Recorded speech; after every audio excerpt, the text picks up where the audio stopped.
Hello! We are now moving on to my personal favorite round of the NFL playoffs, the conference championships, with the Seahawks hosting the Rams and the Patriots traveling to Denver. So I'm going to predict each game, give my preview. I also want to dive back into the divisional round a little bit to talk about how we got here. Of course, I'll go game by game. Patriots at Broncos, a rematch of the late Brady Manning era. To get here, we had 2 duds and 2 bangers in the divisional round, and I fittingly went 2-2 in my predictions. We got off to a flying start with the Bills losing in overtime to the Denver Broncos, and then, of course, receiving the bad news that Bo Nix will not be available for the rest of the playoffs with an ankle fracture. I still believe I was on what Scott Van Pelt would call team right side in taking Buffalo to win that game. I don't think anybody outside of Jacksonville has moved the ball in Denver that well all season long, and their defense put them in position to have Josh Allen bring this game home. The reality is Josh Allen lost his squad this game. There were 4 turnovers, including the interception in overtime, which has taken me a full 2 days to understand that it's an interception, but the one that will stick out in my brain is the fumble before halftime. When the Bills could have kneeled it out and gone into the locker room, albeit down, Allen took off running with no timeouts and poor ball security, fumbled, and gave Denver a crucial 3 points in a game that would go to overtime. The difference in the game, essentially. In his playoff losses, Allen always fights his way back into the game, and he did just that, getting them the 4-point lead late. He could have been more if he hit Kincaid. I must give credit to Bo Nix for that touchdown pass to Mims. An absolute beauty. He made the big moment plays like he has all season. I give him credit for that. It sucks that he's going to be out for the end of this run, regardless of the result. Then there's the fallout of this game for the Bills. They have now fired Sean McDermott and essentially promoted Brandon Beane, the GM. Talk about a cold game. I get McDermott only getting so many chances to go all the way. I can live with moving on from him. But the roster they have built is absolutely not beyond reproach. After phasing out Stephon Diggs 2 years ago, they have failed to replace him with anything close to a true 1 at receiver. Shakir has been their best non-tight end pass catcher for the last 3 years now. Every year it feels like Buffalo is piecing together a secondary late in the season, but they do all right in the playoffs because they're well drilled by Sean McDermott. Obviously this exit is on Josh Allen, and again, I'm cool with wanting a change at head coach, but if Buffalo is going to get over the hump, they need better players. Okay, enough of that. The other AFC matchup that got us here was the Patriots win over the Texans. Again, I feel like I was on team right side in this scenario. The Texans defense was the best unit in the game, made Drake May's life hell, but could not withstand CJ Stroud shooting them in the foot over and over again. What Stroud displayed in the New England Cold was one of the worst playoff performances in recent memory by a quarterback. There was talk of bringing in Davis Mills to replace him at halftime. Playoff games are massive for our perceptions of quarterbacks, and I imagine CJ just dropped 5 or so spots in everyone's quarterback rankings. I think this loss is going to hurt Houston fans for a long time. They've been in the divisional round plenty, never pulling off a win, but plenty. And this, to me, was the first time it really felt like they passed up on a championship opportunity with the best defense of maybe the past decade in a wide-open AFC. The Pats resolved to playing relatively mistake-free, although Will Anderson and Danielle Hunter both did their best to will Houston to a win here. It was an ugly game, and the Patriots were slightly less ugly than the Houston offense. The booty catch was awesome, and I still can't believe D'Amico punted down 2 scores with 1 timeout. Anyway, as for the conference championship matchup, I'm always partial to a very well-rounded team with a backup quarterback against the Patriots. As a matter of fact, the Broncos resemble the 2017 Eagles in many ways. Running back by committee, kind of starless at receiver, but their best one is a physical jump ball winner in Sutton, like Alshon Jeffrey. A tight end who doesn't block in Evan Ingram, just like Zach Ertz. I can get behind it, but is Jarrett Stidham Nick Foles? I don't know about that. Unfortunately, I think Bo Nix's mobility will be missed. It's a big part of their offense, obviously, is scrambling, but they love to move the pocket and run him on quarterback power.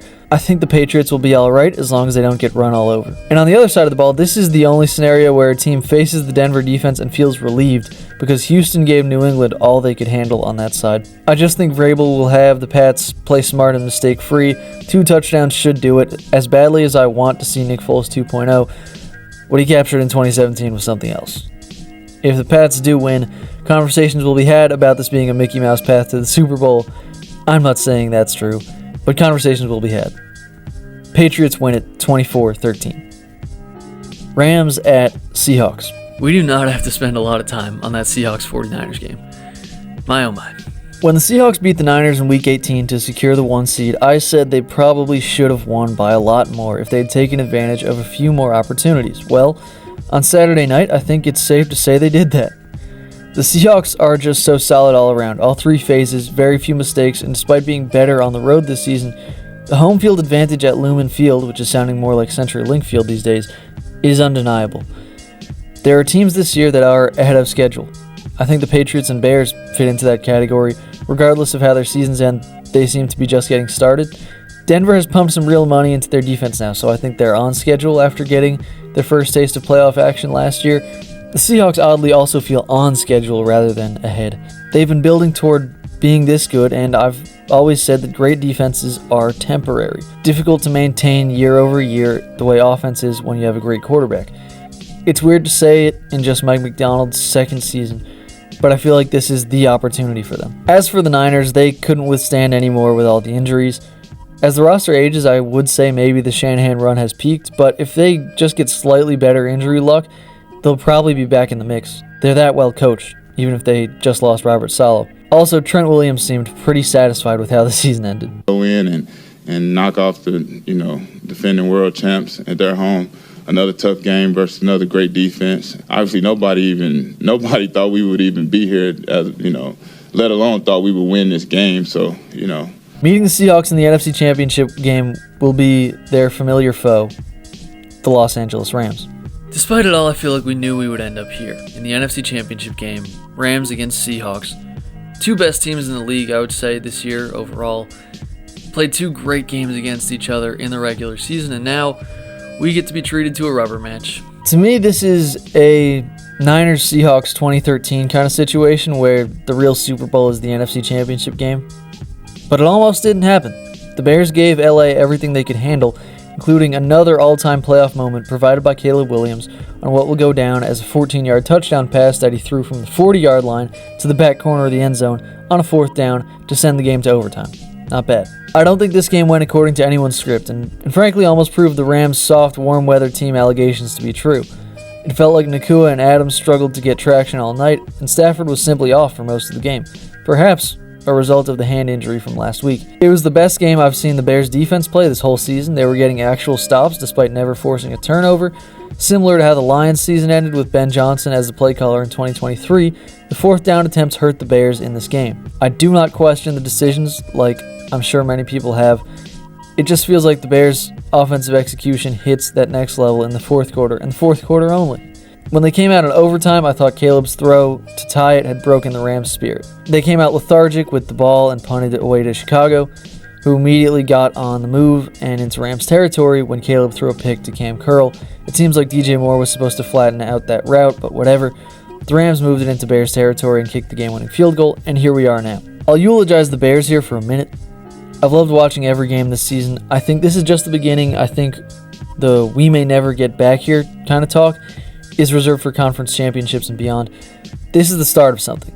The offense is so good and so young, it's only going to improve. I'm sure they'll add some pass rushers, and who wouldn't want to play for this team right now? Caleb Williams so clearly to me has the goods. I get it, he misses the layups. That's definitely fixable. He's not Anthony Richardson in that regard, but the special stuff is so high-end, you'll only find it in Mahomes and Allen. People compare him to Aaron Rodgers, but the comp really is Brett Favre minus the welfare theft. He's an absolute gunslinger, and we always need those in the league. I can't wait to watch this team next year. Football's back in Chicago, man. Okay, on to the Rams. Now, a year ago, the Rams played, nearly won, but lost in a snowstorm in Philadelphia in the divisional round. And that game for the Eagles really gave them a second win to push on and blow out their last two opponents en route to a ring. I feel like surviving this game in Chicago could have a similar effect on the Rams. The Rams exercised those demons, pulling out a close one in Chicago when I fully thought they were dead. They got second life with the interception, and we'll see if they never look back like the Eagles did. It's definitely worth noting that the Rams have had to scratch and claw for the past 2 weeks to make it this far, while the Seahawks have rested and got to send Drew Lock out for the fourth quarter in the divisional round. Two teams on complete opposite ends of the emotional spectrum, to me due in large part to the Seahawks win in Week 16 over LA that gave them the inside track to the 1 seed. It's always a big deal, even though that win was borderline miraculous.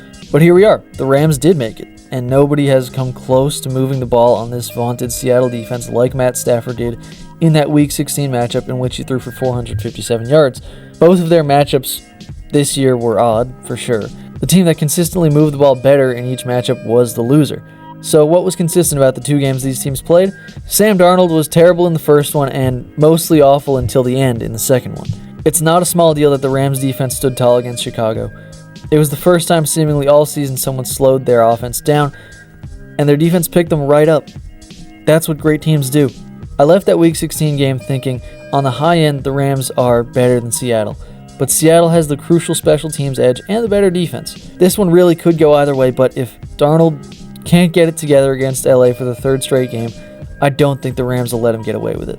You get the sense the Rams could lose this one with a crippling special teams mistake, but I'm going to take the road team. LA wins and meets New England in the Super Bowl for the third time, 26-24.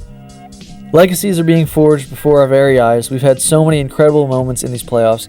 Let's hope we finish strong. See you next week.